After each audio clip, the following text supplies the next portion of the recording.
Hello விவஸ், நான் Jose.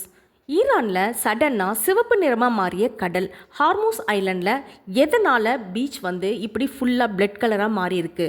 ஈரானில் இப்போது செம்ம மழை பெஞ்சிட்ருக்கு. இந்த டைமில் அங்கே இருக்கிற ஹார்மோஸ் ஐலாண்டில் கடற்கரை, கடல் தண்ணி எல்லாமே ஃபுல்லாகவே பிளட் கலராக மாறி இருக்கு.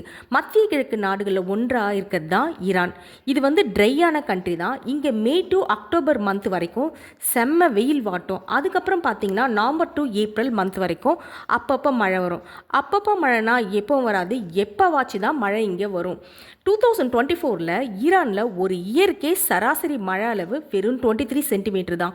ஈரானோட தெற்கு பகுதியில் ஹார்மோஸ் ஐலாண்ட் இருக்குது. அங்கே செம்ம மழை பெஞ்சிட்ருக்கு. இந்த மழையால் ஹார்மோஸ் ஐலாண்டில் இருக்கிற கடல் தண்ணி மட்டும் இல்லாமல் கடற்கரை பகுதி எல்லாமே சடனாக ரத்த கலரில் மாறி இருக்கு. கடற்கரை சரிவான இடங்கள்ல இருந்தும் சிவப்பு கலரில் தண்ணி கடலில் கலந்துட்டுருக்கு. கடலில் ரத்த சிவப்பாக கலரில் இப்படி அலை அடிக்கிறத பார்க்கும்போது மக்கள் அதை பார்த்தவங்க வீடியோ எடுத்து சோஷியல் மீடியாவில் வைரல் ஆக்கிட்டு இருக்காங்க. இந்த ஐலாண்டில் இருக்கிற மண்ணில் இரும்பு ஆக்சைடு அதிகமாக இருக்கிறதுனால மழை பெய்யும் போது இந்த மண் கடலில் கலந்து பீச்சை பிளட் கலரில் தெரியுது அப்படின்னு சொல்லியிருக்காங்க.